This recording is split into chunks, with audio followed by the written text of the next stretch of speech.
Hello बच्चों, आज की इस वीडियो में हम कक्षा 10 का सामाजिक विज्ञान का त्रैमासिक परीक्षा का पेपर देखेंगे। इसमें जो पहला प्रश्न है, निम्न प्रश्नों के उत्तर सही विकल्प चुनकर दीजिए।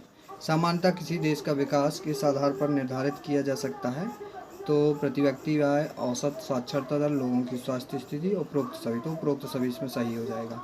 संविधान सभा में कितनी सूचियों का उल्लेख है? तो 3 सूचियों का उल्लेख है। कौन कौन सी सूची है? संघ सूची, राज्य सूची और समवर्ती सूची। लोहे अयस्क के किस प्रकार का संसाधन है? तो ये जो है अनवीकरणीय स्रोत है। इनमें से किस राज्य में काली मृदा पाई जाती है? तो जो हमारा राज्य है वो है गुजरात राज्य। कौन सा? गुजरात। निम्न में से किस में सीढ़ीदार खेती की जाती है? तो उत्तराखंड है, उत्तरांचल में। फ्रेडरिक चारियो ने कितने चित्रों का उल्लेख किया है? तो 4 चित्रों का। रिक्त स्थान हमें देख लेना है क्रमशः। ये हमारे रिक्त स्थान दिए गए हैं।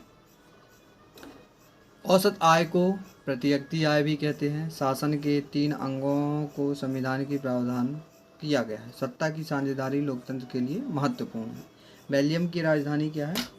ब्रुसेल्स है। क्या है? ब्रुसेल्स। और संपूर्ण उत्तरी मैदान जलोढ़ मृदा से बना हुआ है। फ्रांस में नेपोलियन की छवि सिक्कों और डाक टिकटों पर अंकित की गई है। अगला हम इसका प्रश्न देखते हैं, सही जोड़ी। भारतीय संघ, तो ये क्रमशः नगर निगम, समवर्ती सूची, काला हिरण, एशियाई हाथी, श्रीलंका की राजभाषा, ये हमें क्रमशः देख लेना है और सामने बता देंगे। सत्य सत्य देख लेंगे। जूसेपे मैसिनी इटली का एक क्रांतिकारी था, सही है। 15वीं सदी में यूनान ऑटोमन साम्राज्य का हिस्सा था, ये सही है। वेना संधि के बाद पोलैंड का एकीकरण हुआ था, ये बताना है सही है कि गलत है। कृषि प्राथमिक क्षेत्र की गतिविधि है, ये गलत है।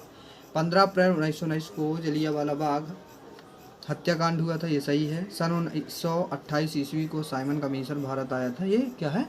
सही है। अगला देखेंगे 5वां। निम्न प्रश्नों के उत्तर एक वाक्य में देना है। साक्षरता दर से क्या आशा है? तो किसी देश या राज्य में हर 100 लोगों में से कितने लोग साक्षर हैं, ये है। पूर्वी तट के नदी डेल्टाओं पर किस प्रकार की मृदा पाई जाती है? जलोढ़। जर्मेनिया की तलवार में क्या लिखा था? कि जर्मन राइस रक्षा करती है, ये लिखा हुआ था। कपास की खेती के लिए सबसे उपयुक्त मृदा कौन सी है? तो काली है। असहयोग आंदोलन कब प्रारंभ किया गया था? 1 अगस्त 1920 को। संघीय सरकार की एक विशेषता बताइए। इसमें सरकार के 2 या 2 से ज़्यादा स्तर होते हैं। अगला 6वां प्रश्न देख लेंगे। जनमत संग्रह का क्या अर्थ है? अथवा में फ्रेडरिक चारियो कौन था? यहाँ से हमें सभी क्वेश्चन देख लेना है। अरब सागर और बंगाल की खाड़ी स्थित द्वीप समूह के नाम बताना। अथवा में दक्षिण में कौन कौन से द्वीपीय देश हमारे पड़ोसी हैं? मृदा अपरदन से क्या आशा है? अथवा में ये 3 राज्यों के नाम बताइए जहां काली मृदा पाई जाती है। तो एक तो गुजरात हो गया, एक राजस्थान हो गया, और एक और देख लेंगे। रॉलेट एक्ट क्या है? बहिष्कार के क्या आशय हैं? जल दुर्लभता क्या है? बहुउद्देशीय परियोजना किसे कहते हैं? गांधी जी ने असहयोग आंदोलन वापस लेने का फैसला क्यों लिया? मौरियाना कौन थी? शिशु मृत्यु दर क्या है? साक्षरता दर किसे कहते हैं? सकल घरेलू उत्पाद से आप क्या समझते हैं? गैर नवीकरणीय संसाधन किसे कहते हैं?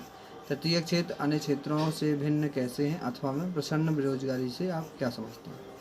महामंदी काल में भारतीय उद्योगों पर क्या प्रभाव हुआ? अथवा में ये ब्रिटेन और वुड्स समझौता से आप क्या समझते हैं? खुली बेरोजगारी से क्या समझते हैं? अथवा में कृषि क्षेत्र की समस्याएं लिखना है।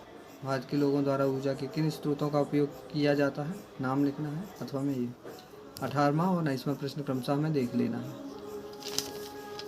20वां क्वेश्चन ये है, 21वां ये है, और 22वां 23वां ये दे रखा है। तो क्रमशः में ये सभी क्वेश्चन देख लेने हैं।